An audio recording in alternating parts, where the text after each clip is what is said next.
La pandémie de Covid-19 s'emballe. L'Europe compte désormais plus de 11 millions de cas de nouveau coronavirus. Un sombre cap qui entraîne de nouvelles mesures dans la plupart des 27 États membres de l'Union européenne. En France, le reconfinement appliqué depuis vendredi dernier ne fait pas encore sentir ses effets. Près de 3 900 malades sont désormais hospitalisés, en réanimation ou en soins intensifs, tandis que le nombre de décès continue de progresser. 854 morts ces dernières 24 heures. Il faut dire qu'il faut généralement 2 semaines pour que les mesures de confinement aient un impact. Entre-temps, les Pays-Bas ont durci leurs mesures sanitaires, annonçant la fermeture pour 2 semaines de tous les lieux recevant du public, musées, cinémas et zoos entre autres. Pour le gouvernement néerlandais, le nombre de nouvelles contaminations ne ralentit pas assez vite. Le Premier ministre Mark Rutte a également lancé cet avertissement. Ceux qui pensent encore qu'il est acceptable d'organiser une fête un samedi soir avec 100 personnes ou plus ne doivent pas être surpris si des mesures fortes sont prises à leur encontre.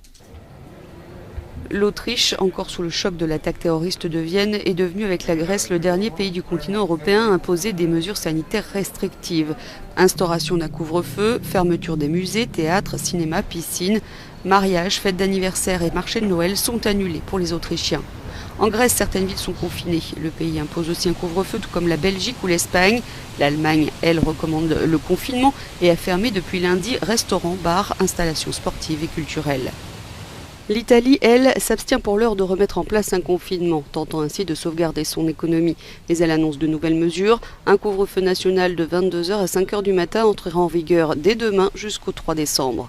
Le décret gouvernemental prévoit aussi la division des 20 régions italiennes en 3 zones épidémiques, vertes, orange et rouges, avec des mesures sanitaires adaptées.